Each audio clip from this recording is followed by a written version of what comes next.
Good morning, students. Again, we are resuming our poem, The Hope, and this is part 2.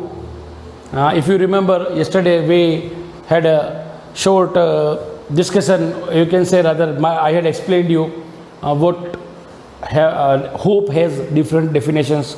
अलग अलग मतलब बताए थे आपको, है ना। कुछ इसको उपकार कहते हैं, कुछ भविष्य से संबंधित कहते हैं, कुछ उम्मीद कहते हैं।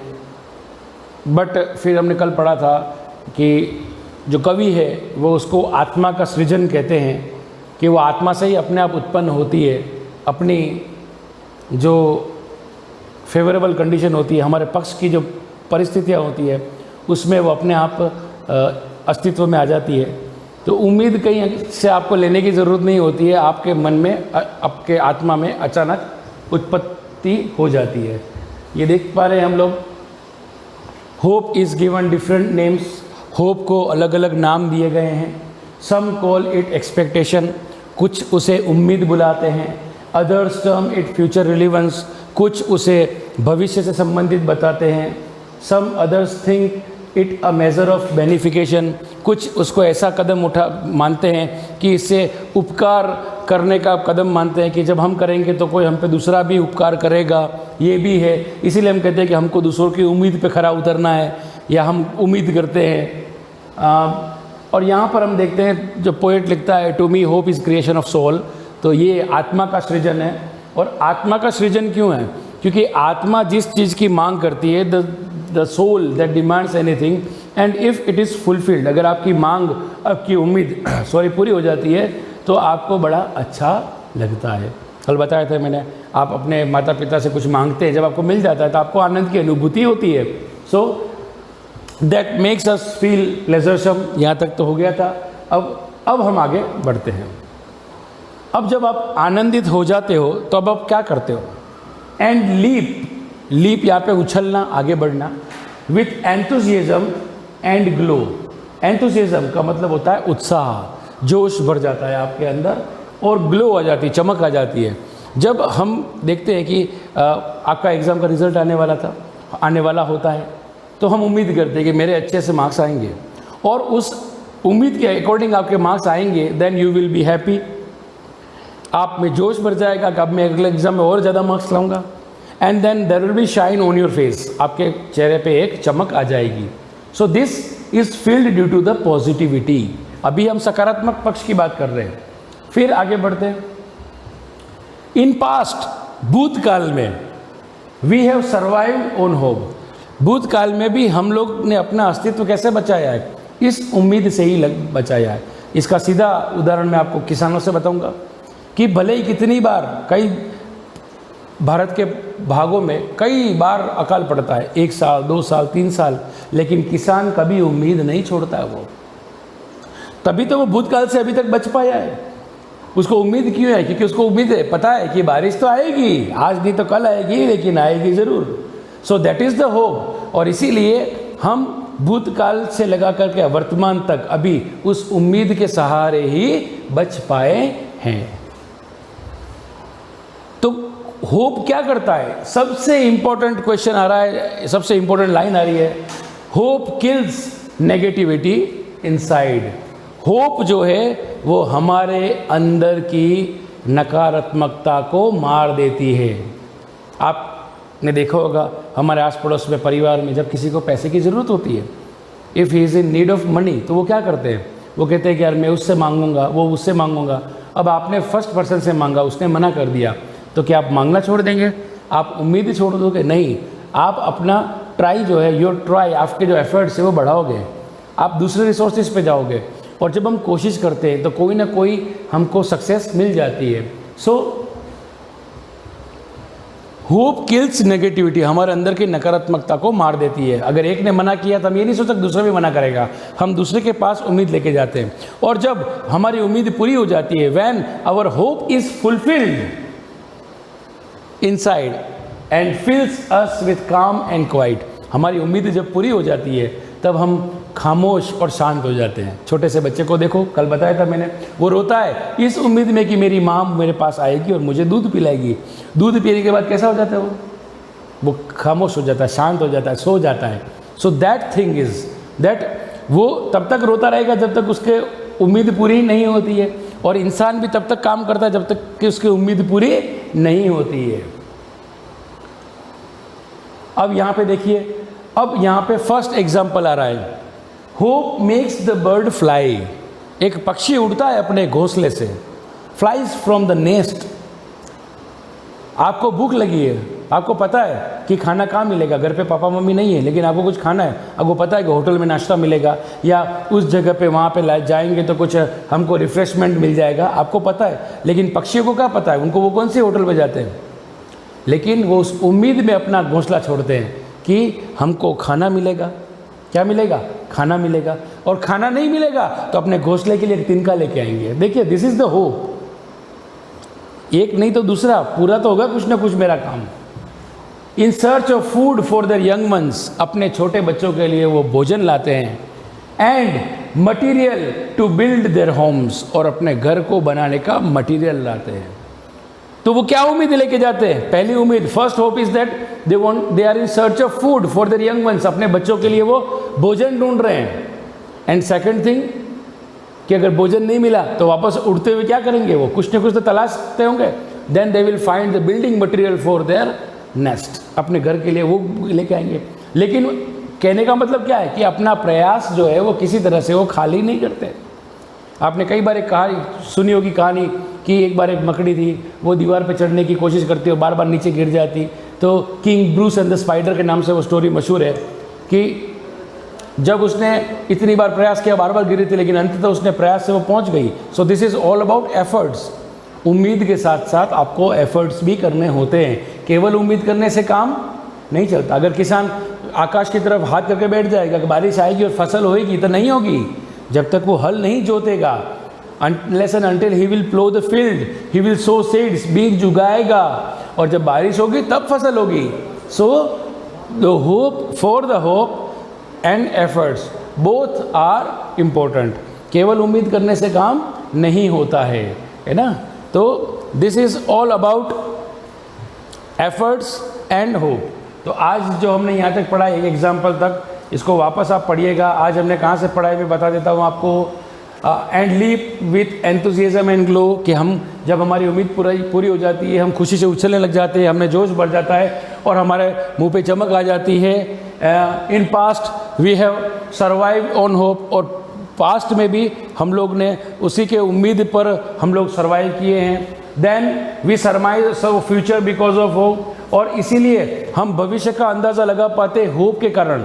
हम आज क्या करते हैं, काम करके पैसा कमाते हैं. पैसा करने के बाद हम बचत करते हैं. बचत क्यों करते हैं, so that in future if we are in need तो कुछ तो हमारे पास है. And then whatever extra we need, उसका ही हमको केवल एफर्ट करना है. So this is here we surmise of future because of hope. और इसी कारण ये उम्मीद ही है जो हमको भविष्य का रास्ता दिखाती है, हमको अंदाज़ा लगाती है. आपने सुना होगा पापा को, आज हम बचत करेंगे, फिर वो प्लॉट खरीदेंगे, फिर मकान बनाएंगे. तो ये उम्मीद कैसे होती है, ये उम्मीद होती है जब हमारा पैसा होता है, हमारे पास बचत होती है. On that basis it is done. And सबसे important, hope kills negativity inside. उम्मीद आपके अंदर की नकारात्मकता को खत्म करती है. And fills us with calm and quiet. और हमको शांत और खामोश कर देती है. फिर हमने एक एग्जांपल देखा, hope makes the bird fly. और ये उम्मीद ही है जो पक्षी को उड़ाती है.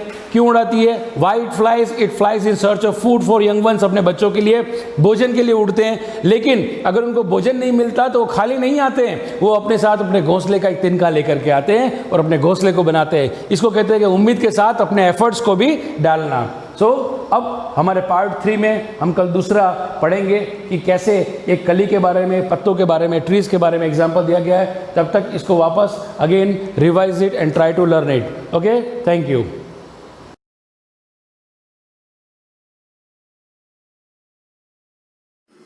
Good morning, student. Today we are going to learn commercial bank, chapter number 18, and this is part 1 of commercial bank. Okay. Last time हम लोगों ने मनी लेसन पढ़ लिया है, मुद्रा लेसन. हिंदी मीडियम वाले देखें, कमर्शियल बैंक का मतलब है व्यापारिक बैंक. उसके जस्ट पहले अपन ने जो पार्ट पढ़ा था वो था मुद्रा. मुद्रा मतलब मनी, है ना। वो लेसन पढ़ना बहुत ज़रूरी था इसके पहले, क्योंकि अगर वो लेसन पढ़ा हुआ नहीं होगा तो इसको समझने में थोड़ी सी, समझने में तो क्या इतना मुश्किल नहीं है ये लेसन, क्योंकि ये हमारे डेली लाइफ में इस्तेमाल होता है। कहीं ना कहीं हम लोग, हमारे पेरेंट्स भी इसे यूज़ करते हैं तो हमें इसका अंदाज़ा रहता है, हम उसे काम में लेते हैं। लेकिन फिर भी मनी लेसन जो है वो एक तरह से इसका फर्स्ट पार्ट ही है ना, वो पढ़ने के बाद ही ये लेसन समझना है। तो मनी लेसन हम लोग पढ़ चुके हैं। और जब मुद्रा है, अगर देश में मुद्रा है, मनी है, तो फिर बैंक भी ज़रूरी है मुद्रा को बराबर करने के लिए। जैसे पिछले लेसन में भी मैंने आरबीआई का नाम लिया था, भारतीय रिजर्व बैंक, मतलब रिजर्व बैंक ऑफ इंडिया, है ना, वो भी आएगा। अगला चैप्टर अपना वही होगा। उसके पहले हम व्यापारिक बैंक पढ़ेंगे। तो व्यापारिक बैंक की जो परिभाषा है, जो भी परिभाषा, मैं परिभाषा यहाँ पे पढ़ के आपको नहीं बता रही हूँ, क्योंकि हिंदी मीडियम की अलग है, इंग्लिश की अलग, पर मैं इसका मीनिंग सीधा समझा रही हूँ। कमर्शियल बैंक या व्यापारिक बैंक वो बैंक होते हैं जो सरकार के नियंत्रण में तो है, पर सरकारी बैंक नहीं। सरकार के नियंत्रण में तो है, लेकिन सरकारी बैंक नहीं। ठीक है, सरकार के नियंत्रण में इसलिए क्योंकि आरबीआई जिन बैंकों को देखरेख करता है, सपोर्ट करता है, उसमें व्यापारिक बैंक भी आते हैं। क्योंकि एक भी बैंक डूबता है तो देश के बहुत सारे लोगों का पैसा डूब जाता है। इसीलिए कमर्शियल बैंक का भी ध्यान रखना पड़ता है, उसे भी एक सपोर्ट सिस्टम देता है आरबीआई व्यापारिक बैंक को। लेकिन ये जो है वो सरकारी बैंक नहीं होते कमर्शियल बैंक। ये वो बैंक होते हैं जो स्पेशली खोले जाते हैं व्यापार के लिए, बिजनेस के लिए, व्यापार के लिए ये बैंक खोले जाते हैं। और इन बैंकों में जो व्यापारी होते हैं वो ज्यादातर इसमें अपना अकाउंट खुलवाते हैं। दूसरे लोग, हम और आप भी खुलवा सकते हैं, ऐसा नहीं कि हमारा अकाउंट नहीं खोलेगा। लेकिन यार ये बैंक जो होते हैं, बैंक अकाउंट होते हैं ज्यादातर ट्रेडिंग अकाउंट के लिए, मतलब ट्रेड करने के लिए होते हैं। वो ट्रेडिंग अकाउंट नहीं जो बनाते हैं अकाउंट्स में, सब्जेक्ट में, वो ट्रेडिंग अकाउंट होगा ना। ट्रेडिंग का मतलब होता है व्यापार, तो व्यापारिक खाते इसमें ज्यादा खोले जाते हैं। ठीक है, वैसे जैसे अपने सलूमर की बात करें तो यहाँ आईसीआईसी बैंक अभी है, एचडीएफसी बैंक खुलने वाला है, मैंने भी देखा खुलने वाला है, ये सब खुल गया होगा।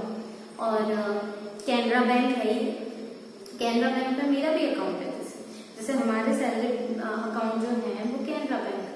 तो कैनरा बैंक भी एक व्यापारिक बैंक है। क्यों है? क्योंकि इसने अपनी इस स्कूल की जो संस्था है उनसे उन्होंने टाइप कर रखा है, उनके अकाउंट संभालता है। ठीक है, अब उसी में हमारे भी सैलरी आती है तो हमारे सैलरी अकाउंट भी यहाँ ओपन कराएंगे। इस तरह से उनको भी बिजनेस मिला। ठीक है, तो हम भी अपना अकाउंट खोल सकते हैं, ऐसी बात नहीं है, लेकिन पूरी तरह से वो खुद के व्यापार का देखता है। जैसे सरकारी बैंक जो होते हैं वो लोगों का, हर बैंक कमाता है, तभी तो एटीएम्स खुलते हैं, नए नए उनकी ब्रांच खुलती है ना। लॉस में जाएगा तो वो बैंक भी चलाना मुश्किल है। लेकिन ये जो व्यापारिक बैंक होते हैं ये प्रॉफिट के लिए होते हैं, वो लोग प्रॉफिट कमाने के लिए बैंक खोलते हैं, मतलब ये बिजनेस के रूप में वो ज्यादा देखते हैं। ज्यादा से ज्यादा प्रॉफिट कमाने के लिए लोग मतलब ये कमर्शियल बैंक खोले जाते हैं। इनका जो मकसद होता है, कमर्शियल बैंक का जो मोटिव होता है, कमर्शियल बैंक मतलब व्यापारिक बैंक का, वो यही होता है कि प्रॉफिट कमाना और ज्यादा से ज्यादा एक्सपांड करना, मतलब बढ़ाना अपने बैंक। देखो, इंडियन बैंकिंग एक्ट 1949 के हिसाब से ये जो बैंक्स होते हैं ये सारी हमें सुविधाएं अवेलेबल कराते हैं। जैसे कि ओवरड्राफ्ट फैसिलिटी है, चेक है, विड्रॉल है, जो हमें गवर्नमेंट बैंक भी देते हैं फैसिलिटीज, पर ये बैंक भी हमें अवेलेबल करवाते हैं जो भी यहाँ पे अकाउंट्स खोलते हैं। फंक्शंस ऑफ कमर्शियल बैंक, मतलब कार्य क्या है। देखो, कमर्शियल बैंक की कार्य और आरबीआई की कार्य बहुत हद तक मिलते जुलते हैं, क्योंकि आरबीआई वो सारे कार्य करता है जो कमर्शियल बैंक करता है। इसके अलावा भी आरबीआई के बहुत ज्यादा काम होते हैं, क्योंकि सारे बैंकों का बैंक है आरबीआई, है ना। और कमर्शियल बैंक बैंकों के बैंक नहीं है, तो ये सिर्फ नॉर्मल काम करते हैं जो एक बैंक करता है। जैसे एक्सेप्टिंग डिपॉजिट, मतलब जमा स्वीकार करना। हम अपने अकाउंट में जितना भी जमा करवाएंगे, डिपॉजिट्स कराएंगे, 10,000 1 लाख जो भी होता है, वो सब हम वहाँ पे डिपॉजिट करते हैं तो वो एक्सेप्ट करेगा।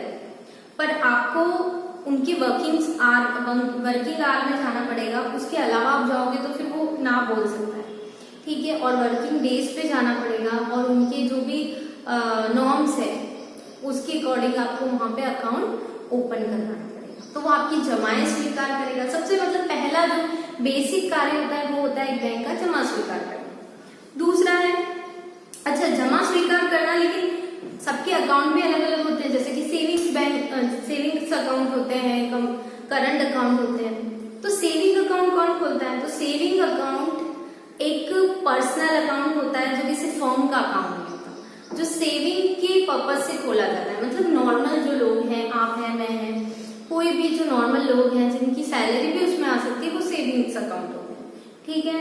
और इसमें जो आपको ब्याज मिलता है वो कम मिलता है पर मिलता जरूर। दूसरा है करंट अकाउंट, जो बिल्कुल कमर्शियल पर्पज से खोला जाता है, मतलब बिजनेस और ट्रेड करने के लिए करंट अकाउंट खोला जाता है। लास्ट चैप्टर मनी में भी मैंने बताया था, ओवरड्राफ्ट फैसिलिटी जो है वो करंट अकाउंट होल्डर को दी जाती है, क्योंकि उसमें बड़े बड़े ट्रांजेक्शन होते हैं, मतलब डिपॉजिट्स भी होते हैं बड़े बड़े और विड्रॉल भी होते हैं, क्योंकि बिजनेस पर्पज से होता है, उन्हें पेमेंट्स करने होते हैं, उनके पेमेंट्स आते हैं, तो यहाँ पे बड़े बड़े पेमेंट्स होते हैं। तो ये दो तरह के अकाउंट्स होते हैं मेनली। उसके अलावा दो अकाउंट और हैं, जैसे कि फिक्स्ड डिपॉजिट का अकाउंट, मतलब एफडी के बारे में मैंने लास्ट टाइम भी बताया था। एफडी फिक्स्ड डिपॉजिट, ये एक टाइम डिपॉजिट कहा जाता है। टाइम डिपॉजिट क्यों कहा जाता है? क्योंकि इस समय एक टाइम पीरियड के लिए डिपॉजिट होता है, से 10 इयर्स 5 इयर्स, जितना अपन लंबा खींचना चाहे और जितना ज्यादा से ज्यादा अमाउंट लोग यहाँ पे रखते हैं, ताकि ज्यादा से ज्यादा ब्याज गेन कर सके, और लंबे समय तक रखते हैं तो भी ज्यादा ब्याज मिलता है। तो एफडी जो है वो एक टाइम डिपॉजिट है। आरडी भी एक टाइम डिपॉजिट है, आरडी को भी हम टाइम डिपॉजिट बोल सकते हैं, क्योंकि टाइम पीरियड के लिए होता है, 1 ईयर 6 मंथ्स। पर यहाँ पे बहुत स्मॉल सेविंग्स होती है, पर डे की सेविंग्स भी होती है, पर मंथ की सेविंग्स भी होती है, 1 वीक की सेविंग्स भी होती है, ठीक है। अलग अलग अपने अपने हिसाब से लोग अलग अलग अमाउंट में सेविंग करते हैं, ज्यादा से ज्यादा भी करते हैं, कम से कम भी करते हैं। ये लोगों की सुविधा के अकॉर्डिंग होती है कि वो कैसे सेविंग्स कर सकते हैं। सेविंग्स को बढ़ावा देने के लिए आरडी काम आता है। यहाँ पे जो ब्याज है वो एफडी के मुकाबले कम होता है, क्योंकि ऑब्वियसली यहाँ पे धीरे धीरे पैसा आ रहा है और यहाँ पे एक साथ पैसा डिपॉजिट किया जा रहा है, ठीक है। तो ये था एफडी और आरडी। दूसरा जो कार्य है, फंक्शन है कमर्शियल बैंक का, वो है एडवांसिंग लोन। एडवांसिंग लोन का मतलब है कि कर्जा लेना। एक बैंक जो चलता है, अगर वो डिपॉजिट लेगा और लोन देगा, ये काम नहीं करेगा तो बैंक चलाना भी मुश्किल है। लोन कैसे दिया जाता है? जैसे कि मैं बैंक हूँ, ठीक है, आप लोग मेरे कस्टमर्स हैं, आपको लोन की जरूरत है, मैं आपसे कुछ गारंटीज लूंगी, जैसे कि प्रॉपर्टी के पेपर्स या कुछ गारंटीज, या आपकी गवर्नमेंट जॉब है तो उसके पेपर्स, जो भी आपकी सैलरी स्लिप वगैरह मैं लूंगी कि आपकी कितनी इनकम है, आप उतना कर्जा चुका पाएंगे या नहीं, उतना ईएमआई मतलब भर पाएंगे या नहीं भर पाएंगे, उस हिसाब से आपको लोन दिया जाएगा और उतना अमाउंट दिया जाएगा। साल अगर आप लंबे समय के लिए लेते हो तो आपका अमाउंट कम हो जाएगा, कम समय में चुकाने वाले हो तो अमाउंट थोड़ा बढ़ जाएगा, ठीक है। इस तरह से आपका लोन चलता है। अब मैं बैंक हूँ, आपको मैं लोन दे रही हूँ, जिस रेट ऑफ इंटरेस्ट में मैं आपको लोन दे रही हूँ, ठीक है, मतलब मैं आपको जितना भी पैसा दे रही हूँ उस पे जो मैं रेट लगाऊंगी, आपसे पैसा लूंगी वापस और जो ब्याज लगाऊंगी वही ब्याज तो मेरा इनकम है, ठीक है। और मैं आपको लोन दे कहाँ से रही हूँ? तो मेरे पास जो जमाएं हुई है, जो लोगों ने पैसे जमा करवाए अपने अपने अकाउंट में, लोग क्या सारा पैसा एक साथ तो निकाल देंगे, थोड़ा थोड़ा निकालते हैं, तो हर किसी के अकाउंट में 20% कम से कम मुझे रहना देना है। बाकी का जो पैसा है वो कहीं ना कहीं बैंक को इन्वेस्ट करना पड़ता है, क्योंकि इन्वेस्ट करेंगे पैसा बढ़ेगा, ठीक है, तभी जिसने जमा किया है उसको भी दे पाएंगे और एक्स्ट्रा जो पैसा होगा वो अपना, और लोन भी दे सकते हैं दूसरों को जिसपे वापस ब्याज कमाएंगे। इस तरह से बैंक कमाता है। तो लोन एडवांस करना भी मतलब लोन देना भी बैंक का एक महत्वपूर्ण कार्य। ओवरड्राफ्ट फैसिलिटी, ओवरड्राफ्ट फैसिलिटी जो है वो लोन वाले में ही आता है। लोन कैसे है मैंने पहले बताया था, अभी भी थोड़ी देर पहले बताया कि करंट अकाउंट होल्डर को ओवरड्राफ्ट फैसिलिटी मिलती है। मतलब उसके अकाउंट में अगर 1 लाख रुपए है और उससे कुछ 1,20,000 का पेमेंट करना है, ठीक है, तो वो ओवरड्राफ्ट के थ्रू कर सकता है और जब वापस जल्द से जल्द उसे पैसा अकाउंट में जमा करवाना है, लेकिन अभी अर्जेंटली पैसा देना है तो ओवरड्राफ्ट फैसिलिटी के थ्रू हो सकता है। ये सुविधा सिर्फ करंट अकाउंट होल्डर को ही मिलती है, मतलब व्यापारिक अकाउंट खाते जो होते हैं ट्रेडिंग के लिए जो खाते खोले जाते हैं उन्हीं को ये सुविधा मिलती है। सेविंग अकाउंट वाले को ये सुविधा नहीं मिलती। ये भी एक लोन का पार्ट होता है। उसके बाद है creation of credit. Credit creation का मतलब है कि बैंक कमाता कैसे। अभी मैंने बताया जमाएं स्वीकार करता है, उन जमाओं में से 20% को एटलीस्ट अपने पास रखता है सिक्योरिटी के लिए कि जब वो इंसान आएगा जिसका अकाउंट है और डिमांड डिपॉजिट, मतलब वो डिमांड डिपॉजिट है जितना भी अकाउंट में है, डिमांड करेगा तो मुझे उसे पे करना पड़ेगा। बाकी का जो 80% है उसमें वो डिसीजन ले सकता है कि उसे उसमें से किसी को लोन देना है या किसी इन्वेस्टमेंट स्कीम्स में पैसे लगाने, क्योंकि वहां से अगर उसे अच्छा ब्याज मिलता है, अच्छा रिटर्न्स मिलता है तो बैंक का जो है प्रॉफिट होता है और वो अपनी बैंक को एक्सपांड भी कर सकता है, अपना बिजनेस एक्सपांड भी कर सकता है। कई बार आपने देखा होगा छोटे छोटे बैंक्स को बड़े बड़े बैंक को टेक ओवर कर लेते हैं। वो इसी तरह से करते हैं कि छोटे बैंक्स जो है वो क्रेडिट क्रिएशन नहीं कर पाते, कभी कभी छोटे या बड़े बैंक्स भी नहीं कर पाते, तो धीरे धीरे धीरे जो दूसरे बैंक होते हैं जो क्रेडिट क्रिएशन अच्छा कर रहे हैं वो उनके शेयर्स खरीद लेते हैं और शेयर्स खरीदने के बाद मैनेजमेंट जब उनके हाथ में आ जाता है, जब उनके पास 51% हो जाते हैं एटलीस्ट, तो वो उसे टेक ओवर कर लेता है। फिर वो बैंक का जो नाम है जिसने टेक ओवर किया उस बैंक के नाम से चलता है और उसी के अकॉर्डिंग वहां पे काम किया जाता है, सारा पेपर वर्क भी उसी के अकॉर्डिंग किया जाता है। तो क्रेडिट क्रिएशन एक बैंक के लिए बहुत जरूरी है अगर उसे इस मार्केट में टिके रहना है, क्योंकि कमर्शियल बैंक मैंने पहले ही बताया, व्यापारिक बैंक जो है वो व्यापार करने के उद्देश्य से खोला जाता है। मतलब अगर वो प्रॉफिट नहीं करेगा तो वो बंद हो जाएगा, क्योंकि वो सरकारी बैंक नहीं है पर सरकार के नियंत्रण में है।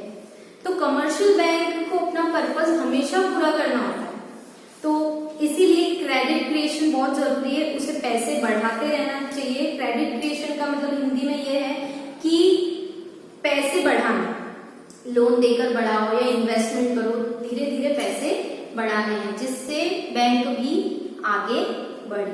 तो ये था अपने कुछ कार्य थे कमर्शियल बैंक के, और बाकी के कार्य हम अगले वीडियो में देखेंगे। आई होप सो आपको समझ में आया।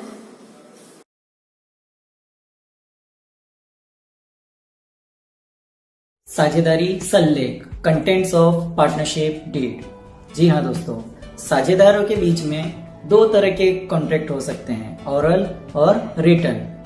तो जो रिटन कॉन्ट्रैक्ट होता है उसी को हम पार्टनरशिप डीड बोलते हैं, यानी साझेदारी सल्लेख बोलते हैं। तो आइए देखते हैं साझेदारी सल्लेख में कौन कौन सी बातों का उल्लेख होता है। सबसे फर्स्ट आता है the name and address of the firm, यानी कि साझेदारी फर्म का नाम और पता। तो क्या होता है नाम और पता? जब सभी साझेदार मिलके कोई व्यवसाय प्रारंभ करते हैं तो सबसे पहले फर्म का नाम निश्चित किया जाता है। फर्म का नाम निश्चित करने के बाद ही सारे काम किए जाते हैं। तो इसका मतलब फर्म का नाम सबसे इम्पोर्टेंट होता है कि सभी साझेदार फर्म या बिजनेस स्टार्ट करने से पहले फर्म का नाम निश्चित करें और उसका साझेदारी सल्लेख के अंदर उल्लेख। नेक्स्ट पॉइंट है अपना साझेदारों के नाम व पते, name and address of the partner, यानी कि फर्म के अंदर जितने भी पार्टनर्स हैं उन सबके सबसे फर्स्ट नाम चाहिए, फिर उसके बाद उनके एड्रेस चाहिए, उनके कॉन्टेक्ट नंबर चाहिए और भी जो फॉर्मेलिटी होगी वो पूरी की जाएगी इसके अंतर्गत। नेक्स्ट पॉइंट है अपना व्यवसाय की प्रकृति यानी nature of business. Nature of business का मतलब होता है कि हम किस टाइप का बिजनेस करने जा रहे हैं। कोई दूध का करने जा रहे हैं, जनरल स्टोर खोलने जा रहे हैं, मेडिकल का करने जा रहे हैं, तो किस चीज का हम बिजनेस करेंगे उसका उसके अंदर उल्लेख होगा, यानी कि उसको डिस्क्राइब करना पड़ेगा। नेक्स्ट पॉइंट है अपना लाभ विभाजन अनुपात यानी profit sharing ratio. Profit sharing ratio का मतलब ये रहता है कि फ्यूचर में होने वाले लाभ या हानि साझेदार किस अनुपात में बांटेंगे, ताकि फ्यूचर में जाके झगड़ा ना हो। इसलिए पहले से ही क्या किया जाता है, पार्टनरशिप डीड यानी कि साझेदारी सल्ले के अंदर इन अनुपातों का उल्लेख कर दिया जाता है। नेक्स्ट पॉइंट है अपना पूंजी पर ब्याज यानी इंटरेस्ट ऑन कैपिटल। जितने भी पार्टनर्स हैं सब अलग अलग पूंजी लगाते हैं। जैसे कोई 1 लाख लगाता है, कोई 2 लाख रुपए लगाता है, कोई 3 लाख रुपए लगाता है। जिसके पास जितनी कैपिटल होगी वो उतना पैसा लगाएगा। तो इसके बदले में पार्टनर्स को कुछ तो मिलना चाहिए। जो ज्यादा लगाएगा उसको ज्यादा मिलना चाहिए, जो कम लगाएगा तो कम मिलना चाहिए। तो क्या मिलेगा, उस पर लगने वाला ब्याज।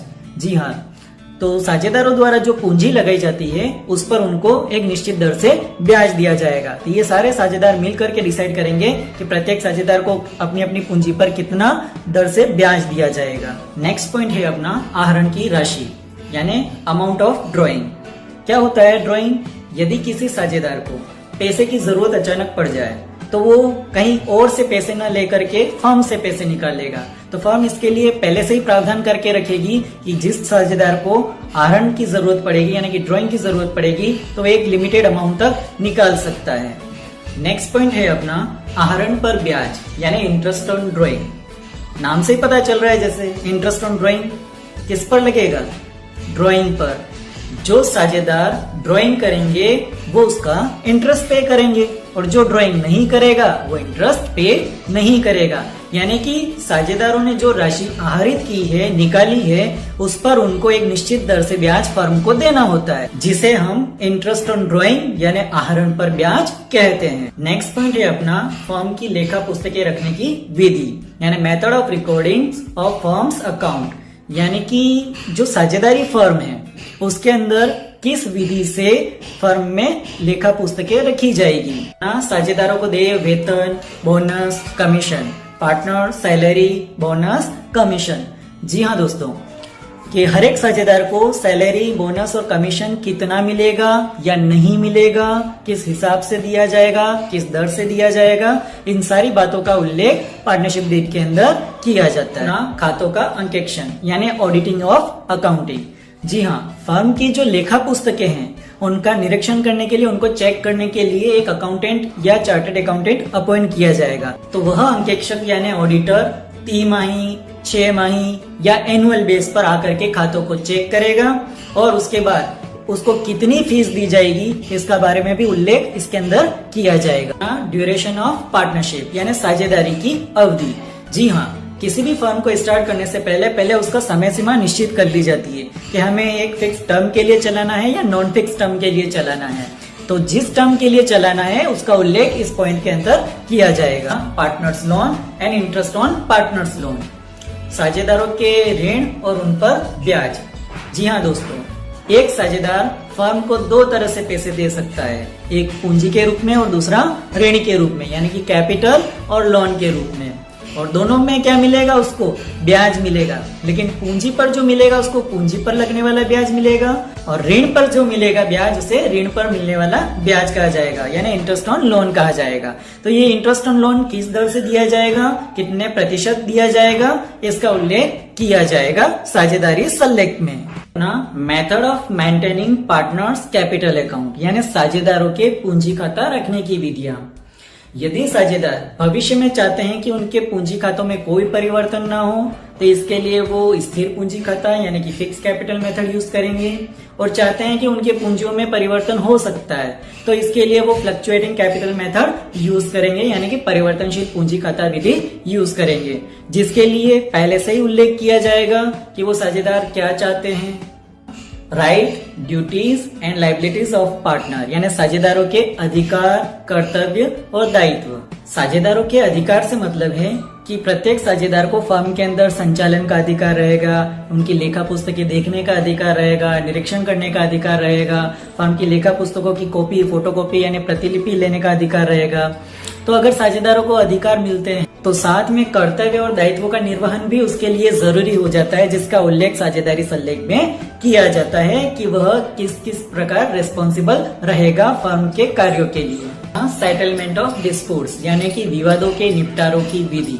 जी हाँ दोस्तों, अगर साझेदारों के मध्य भविष्य में किसी भी प्रकार का कोई विवाद हो जाता है तो उसका न्याय क्षेत्र कहाँ होगा, इस बात का उल्लेख साझेदारी सल्लेख में पहले से ही कर दिया जाता है। Rules to be followed in case of admission of a new partner यानी कि नए साझेदार के प्रवेश पर प्रावधान। अब नए साझेदार के प्रवेश पर कौन कौन से प्रावधान किए जाएंगे? जब एक नया साझेदार आएगा तो साथ में पैसा कितना लाएगा, ये इसका उल्लेख होगा। साथ में कितने भाग के लिए उसको एडमिट किया जाएगा यानी कितने भाग के लिए उसको प्रवेश दिया जाएगा। अगर उसको जो भाग दिया जा रहा है तो बदले में कौन कौन साझेदार त्याग करेगा, जो साझेदार त्याग करेगा उनको क्या मिलेगा, तो इन सारी चीजों का उल्लेख पहले से ही कर दिया जाता है। Method of valuation and accounting treatment of goodwill in case of admission, retirement and death of a partner. जी हाँ, नए साझेदार के प्रवेश पर अवकाश ग्रहण करने, मृत्यु होने व लाभ विभाजन में परिवर्तन होने पर ख्याति का मूल्यांकन व लेख। जब कोई साझेदार फर्म के अंदर प्रवेश करता है यानी कि एडमिशन लेता है, उसके बाद दूसरा पॉइंट होता है अवकाश ग्रहण करता है यानी कि रिटायर होता है। तीसरा हो सकता है उसकी मौत हो जाए यानी कि डेथ हो जाती है। चौथा होता है कि सभी साझेदार आपस में लाभ विभाजन अनुपात परिवर्तित कर ले। उस कंडीशन में फर्म के अंदर जो ख्याति यानी कि गुडविल है उसका वैल्यूएशन कैसे किया जाएगा और उसको कैसे बांटा जाएगा, इसका उल्लेख भी पहले से किया जाएगा। Rules to be followed while setting the accounts on retirement या डेथ यानी कि किसी साझेदार के अवकाश ग्रहण करने या मृत्यु पर हिसाब के निपटारे की विधि क्या रहेगी। जी हाँ दोस्तों, जब कोई साझेदार अवकाश ग्रहण करता है या उसकी डेथ हो जाती है तो उसका जो भुगतान है वो कैसे किया जाएगा, किस विधि से किया जाएगा, किनको किया जाएगा, इसका उल्लेख पहले से साझेदारी सल्लेख यानी कि पार्टनरशिप डीड में किया जाएगा। Modes and case of distribution of firm यानी कि फर्म के समापन की विधि व परिस्थितियां यानी कि भविष्य में किन परिस्थितियों में फर्म का समापन किया जाएगा, इसका उल्लेख भी साझेदारी सल्लेख में पहले से किया जाएगा।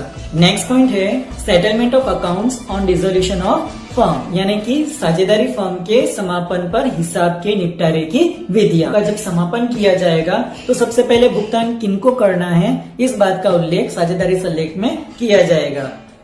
Use the decision under Garner versus Murray rule in case of insolvency यानी कि साझेदारों के दिवालिया होने पर गार्नर वर्सेस मर्रे नियम का प्रयोग। यदि साझेदार दिवालिया हो जाते हैं, इंसॉल्वेंट हो जाते हैं, तो भविष्य में फर्म का समापन कैसे किया जाएगा उसका उल्लेख यहाँ साझेदारी सल्लेख में किया जाता है। तो ये थी साझेदारी सल्लेख में उल्लेखित बातें।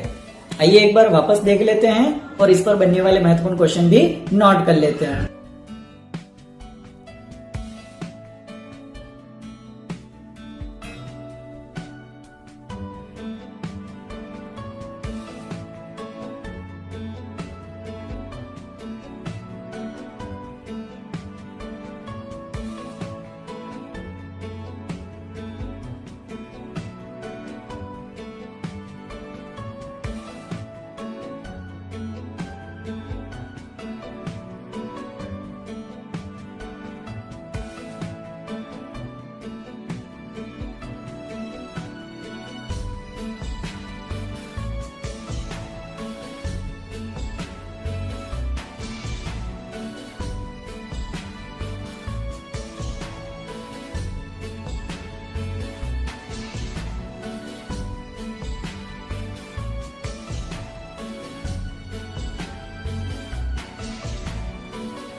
हम पढ़ रहे हैं जनरल इंट्रोडक्शन ऑफ पार्टनरशिप यानी कि साझेदारी का सामान्य परिचय, जिसके अंदर हम पहले टॉपिक कवर कर चुके हैं meaning and definition of partnership. Second topic हमने कवर कर लिया था कैरेक्टरिस्टिक्स ऑफ पार्टनरशिप यानी साझेदारी की विशेषताएं।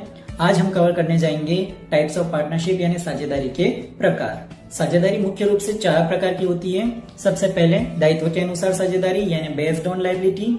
सेकंड होती है समयानुसार साझेदारी यानी partnership according to time. Third होती है उद्देश्यानुसार साझेदारी यानी partnership according to objects. And 4 number पे होती है वैधता के अनुसार साझेदारी यानी पार्टनरशिप अकॉर्डिंग टू लीगलिटी। जो साझेदारी का पहला प्रकार है दायित्व के अनुसार साझेदारी यानी बेस्ड ऑन लायबिलिटी, उसको 2 भागों में बांट रखा है, LLP और ULP यानी लिमिटेड लायबिलिटी पार्टनरशिप और अनलिमिटेड लायबिलिटी पार्टनरशिप। क्या है LLP यानी लिमिटेड लायबिलिटी पार्टनरशिप और क्या है ULP यानी अनलिमिटेड लायबिलिटी पार्टनरशिप यानी सीमित दायित्व साझेदारी और असीमित दायित्व साझेदारी। चलिए पढ़ते हैं इसके बारे में। लिमिटेड लायबिलिटी पार्टनरशिप सीमित दायित्व साझेदारी अधिनियम 2008 के अंतर्गत स्थापित एक निगम है। सीमित दायित्व साझेदारी में साझेदारों का दायित्व सीमित होता है। साझेदारों की निजी संपत्तियों पर साझेदारी फर्म का कोई अधिकार नहीं होता। LLP is corporate under Partnership Act 2008. Under LLP, liability of a partner is limited and firm has no right over partner's personal property. चलिए साधारण शब्दों में समझते हैं।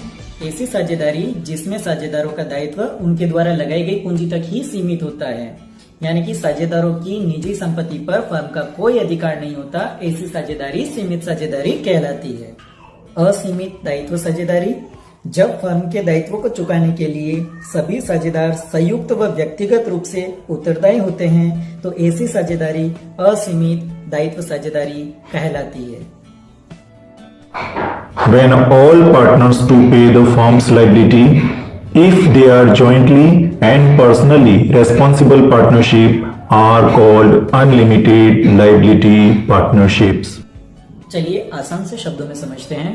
ऐसी साझेदारी जिसमें साझेदारों का दायित्व उनके द्वारा लगाई गई पूंजी से भी अधिक हो जाता है, यानी कि साझेदारों की निजी संपत्ति पर जब फर्म का अधिकार हो जाता है तो उसे असीमित दायित्व साझेदारी कहते हैं।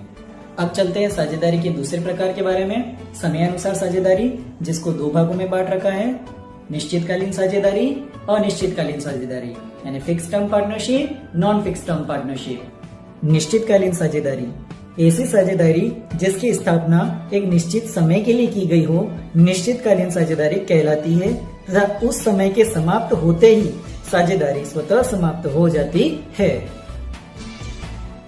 Fixed time partnership.